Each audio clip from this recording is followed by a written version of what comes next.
अस्सलाम वालेकुम साथियों, आप तमाम दोस्तों का एक बार फिर से स्वागत है हमारे इस चैनल में।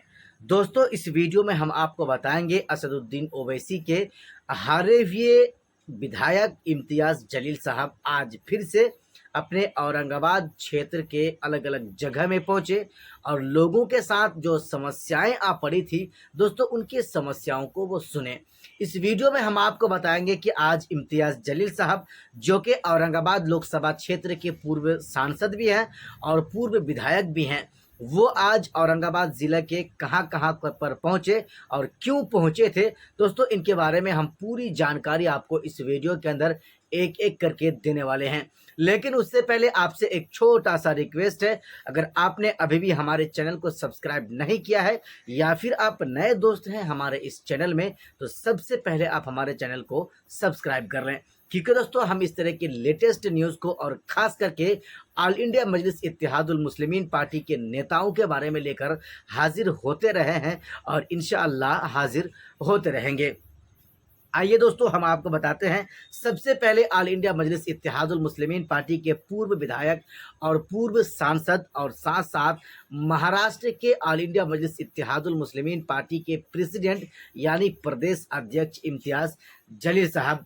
आज इम्तियाज़ जलील साहब ने अयूब जागीरदार के घर के बाजू में आग लगी, जिसका मुआयना करने के लिए वहां पर वो पहुंचे। दोस्तों, कुछ तस्वीरें हैं जो हम आपको दिखा रहे हैं। जहाँ पर आज इम्तियाज़ जलील साहब पहुँचे थे, वहाँ पर आग लग गई थी और ज़बरदस्त आग लगने की वजह से कई घरें जलकर राख हो गई, कई दुकानें जलकर राख हो गई, करोड़ों रुपए के सामान जलकर राख हो गए दोस्तों। इसीलिए पूर्व सांसद इम्तियाज़ जलील साहब वहाँ पर पहुँचे और लोगों से बातचीत किए और हर हद तक हर मुमकिन उनको सरकारी सहयोग देने का आश्वासन भी दिया, उनको उम्मीद भी जताया। दोस्तों, इस खबर को सुनने के साथ आपको क्या लग रहा है? वैसे तो इम्तियाज़ जलील साहब पहले लोकसभा का चुनाव हारे 2024 में, यानी पिछले साल, फिर 6 महीने के बाद उसी साल यानी 2024 में ही वो विधानसभा का भी चुनाव हारे हैं। 2 चुनाव लगातार हारने के बाद ऐसे शख्स को तो घर पर बैठ जाना चाहिए, यानी उनका दिल बिल्कुल जो है चुनावी मुद्दे को से एकदम हट जाना चाहिए। लेकिन ऐसी कोई बात नहीं है। भले ही ये चुनाव हार गए हैं, लेकिन हर दिन उनके घर में जनता दरबार जैसे पहले लग रहा था, जैसे चुनाव जीतने के बाद अपने कार्यकाल में लगता था, वैसा सेम उनके घर में कार्यकाल जो है जनता दरबार लगता है। सैकड़ों लोग, चाहे मुस्लिम हो या गैर मुस्लिम हो, इम्तियाज़ जलील साहब के दरबार में पहुंचते हैं और इम्तियाज़ जलील साहब से अपना दुखड़ा को सुनाते हैं, अपनी मुसीबत की बातों को सुनाते हैं, अपने समस्याओं को सुनाते हैं। इम्तियाज़ जलील साहब उनके समस्याओं को भी सुनते हैं और समस्याओं का समाधान भी करते हैं।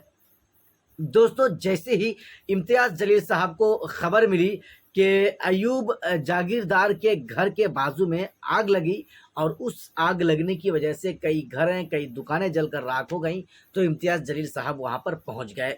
दोस्तों, वहां के वर्तमान के जो सांसद हैं वो भी नहीं पहुंचे हैं और उस क्षेत्र के जो विधायक हैं वो भी इस आग लगी में नहीं पहुंचे हैं। लेकिन इम्तियाज़ जलील साहब जैसे ही उनके कानों तक ये आवाज़ पहुंची, वो तुरंत वहां पर पहुंचे और लोगों से मिले और किस तरह से ये घटना घटा, कैसे आग लगी, नहीं लगी, दोस्तों इनके बारे में पूरी जानकारी बोलिए। जैसे ही इम्तियाज़ जलील साहब वहां पर पहुंचे, यानी उस घटना स्थल पर पहुंचे जहां पर दुकानें और घरों पर आग लगी थी, दोस्तों वहां पर मानो आदमियों का सैलाब उमड़ने लगा।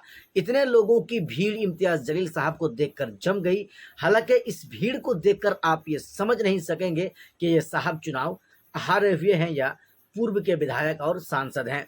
लेकिन इम्तियाज़ जलील साहब एक ऐसी शख्सियत है, जब भी जहां भी पहुंचते हैं लोगों का भरमार लगता है, लोगों का अंबार लगता है, लोगों की भीड़ लगती है और फिर जिस तरह से उनको लोग देखते हैं उनको लोग सुनते भी हैं। दोस्तों, महाराष्ट्र में वैसे तो एमआईएम पार्टी का महज एक ही विधायक वर्तमान में है, जो मुफ्ती इस्माइल साहब मालेगांव विधानसभा से है। उसके अलावा सभी के सभी विधायक चुनाव हार चुके हैं। महाराष्ट्र से औरंगाबाद सीट से इम्तियाज़ जलील साहब पहले पिछले कार्यकाल में सांसद हुआ करते थे। अब वो साहब भी चुनाव हार गए हैं और वो पूर्व सांसद अब बन चुके हैं। लिहाजा दोस्तों, लेकिन ये चुनाव हार गए हैं, लेकिन हिम्मत नहीं हारे हैं। जहां जहां जब भी आवाज़ उठाने की ज़रूरत पड़ती है, ये साहब जगह पे जाकर पहुंच जाते हैं, ग्राउंड ज़ीरो पर जाकर पहुंच जाते हैं, समस्या का मुआयना करते हैं, घटना को देखते हैं अपनी नज़रों से, और फिर जहां तक हो सके उनको सहायता करते हैं, उनको मदद दिलाते हैं। दोस्तों, इम्तियाज़ जलील साहब के इस कारनामे को आपको कैसा लगा,